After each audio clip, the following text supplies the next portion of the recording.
Welcome to the Explainer. He memorized 300,000 prophetic traditions and was put to a test in Baghdad that would have broken any other mind. Today, we're diving into the epic, 60-year life of a man whose dedication to the truth literally changed the course of history. We're talking about Imam Muhammad Al-Bukhari, the legendary scholar who painstakingly preserved the sayings and deeds of the Prophet Muhammad, ultimately creating what is widely considered the second most authentic book in Islam. 300,000. Seriously, let that number sink in for a second. That is the staggering amount of prophetic traditions that this single scholar committed to memory during his lifetime. I mean, in an age long before hard drives, search engines, or even widespread printing, his mind was a living, breathing archive of unprecedented scale. It's almost hard to wrap your head around. His intellectual capacity was so vast that later scholars spoke of him in absolute awe. Take Al-Hafiz ibn Raja, who beautifully describes him by saying, "He is one of Allah's signs walking on the earth." To the people of his time, his genius wasn't just impressive, it was practically miraculous. So how exactly did an orphan boy from Central Asia become the ultimate guardian of this massive oral tradition? Okay, let's dive into this. Here is the hero's journey we're about to explore today. We'll start with his early days as the child of Bukhara, follow his journey of 1,000 scholars, and witness the ultimate Baghdad test. Then, we'll break down the making of his 16-year masterpiece, examine the strictest hadith criteria ever devised, and finally, look at his poignant exile and golden legacy. All right, Section 1, The Child of Bukhara. Every hero's journey starts somewhere, and for al-Bukhari, his early years marked the beginning of a lifelong, relentless quest for knowledge. Born in 810 CE in the city of Bukhara, which is in modern-day Uzbekistan, he tragically lost his father when he was just an infant. But raised by his devoted mother, he started showing this miraculous photographic memory almost immediately. While still just a kid, he memorized the books of early scholars and 70,000 hadiths. At 16, he traveled to Mecca to perform the Hajj pilgrimage with his family. But when his mother and brother returned home, the teenage al-Bukhari decided to stay behind. And you know, this was his ultimate call to adventure. That decision to stay completely launched the next incredible phase of his life. Section 2, Journey of 1,000 Scholars. Let's look at the sheer scale of his travels. He didn't just sit in one library. He stayed in the holy cities of Mecca and Medina for 6 years, absorbing everything he could. Then, he spent the next decade traversing the entire Abbasid Caliphate. We're talking journeys to Basra, Kufa, Baghdad, Egypt, and Syria. And he wasn't just passively reading scrolls. Actually, scratch that. Reading wasn't even the main point. He was actively hunting down experts. He wanted to hear the traditions directly from the lips of the greatest living scholars across the world. During this massive geographic odyssey, he met and learned from over 1,000 different learned men. 1,000. And from those teachers, he heard 500,000 traditions along the way. Which brings us to a legendary moment in academic history. Section 3, The Ultimate Baghdad Test. By the time he reached Baghdad, the intellectual capital of the world, his reputation had totally preceded him. The local scholars decided they needed to see if the rumors about this prodigy were actually true. It was basically the ultimate boss battle for his intellect. So, here is how they set this trap. 10 top scholars chose 100 hadith. Now, a hadith consists of the text itself and the chain of narrators who passed it down. These scholars deliberately scrambled them up, attaching the totally wrong text to the wrong chain. Then, in front of a massive crowd, they recited all 100 flawed narrations to al-Bukhari. Any normal mind would have been utterly broken, or they would have tried to jump in and correct the scholars on the fly. But al-Bukhari? He just patiently listened to all 100. After every single flawed recitation, he just calmly replied with this incredibly composed catchphrase, "Not to my knowledge." The crowd honestly thought he was failing.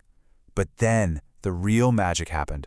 After the 100th hadith, al-Bukhari turned back to the first scholar. From memory, he recited the exact flawed version the man had just spoken, and then he recited the correct version. He did this for all 10 men, all 100 hadiths. He didn't just know the truth. He instantly memorized their lies, just to dismantle them. With his unmatched expertise proven beyond a shadow of a doubt, he set out to grab his ultimate boon. Section 4, The 16-Year Masterpiece, the compilation of Sahih al-Bukhari. But you've got to wonder, what inspired the strictest book in history? What made him want to dedicate his life to sifting through hundreds of thousands of reports to find only the absolute, undeniable truths?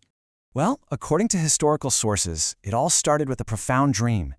He dreamt he was standing before the Prophet Muhammad, holding a fan and driving away flies from him. When he asked dream interpreters what this meant, they told him that the flies represented falsehoods and fabricated sayings. He was destined to literally destroy the lies attributed to the Prophet. It was this deep spiritual motivation that ignited his grueling 16-year mission. And this brilliantly illustrates the massive visual funnel of truth he created. The scale of his editorial discipline is staggering. He took a huge pool of about 600,000 narrations and ruthlessly distilled them down to just 7,275. He threw out hundreds of thousands of reports, not necessarily because they were definitely false, but because they simply didn't meet his impossibly high standard of absolute certainty. So what exactly was that standard? This is where we get into the mechanics of his genius. Section 5. The strictest hadith criteria. This process was basically the most rigorous form of ancient peer review ever created. The crucial takeaway here is just how stringent these conditions were. First, he demanded an unbroken chain of transmission, but he went way further with a forensic auditing process. He required positive proof of a physical meeting between teachers and students. He demanded unaltered moral purity. A single public doubt about a narrator's honesty meant instant rejection. And amazingly, for every single accepted hadith, he first washed himself and performed a special prayer, seeking divine guidance before his pen even touched the paper. To truly put this into perspective, let's briefly compare his method with his most famous student, Imam Muslim.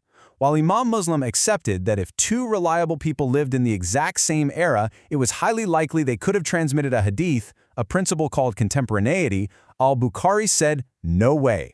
Al-Bukhari required documented proof that the two individuals actually met face-to-face. This uncompromising strictness is exactly why Bukhari's methodology remains the uncontested gold standard today. But holding on to such strict principles often comes at a heavy personal cost. Which brings us to our final chapter, Section 6, Exile and Golden Legacy. After decades of traveling the world, he finally returned home to Bukhara. But his unyielding integrity was about to face one last worldly test. The governor of Bukhara summoned the great Imam and demanded that he come to the palace to give private lessons to his son, away from the common children. Al-Bukhari's response was totally defiant. He said, "I give greater respect to knowledge rather than to people, for it is they who are in need of the knowledge, and it is they who should seek it." He completely refused to compromise the dignity of academic pursuit just to please a politician.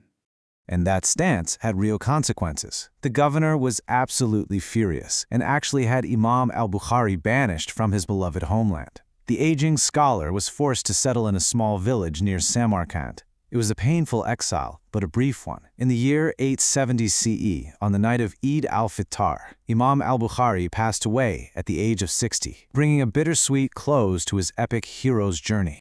Al-Bukhari essentially formalized the science of hadith. The sheer academic weight of his labor shielded a 1,400-year-old faith from corruption.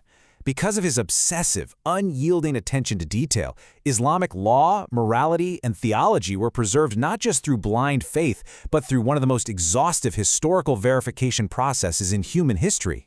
Which leaves us with this final, provocative question.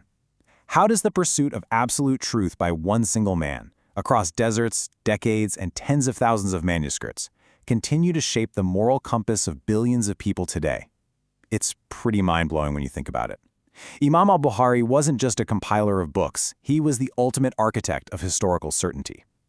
Thank you so much for joining me on this explainer. I really hope this sparked your curiosity to learn even more.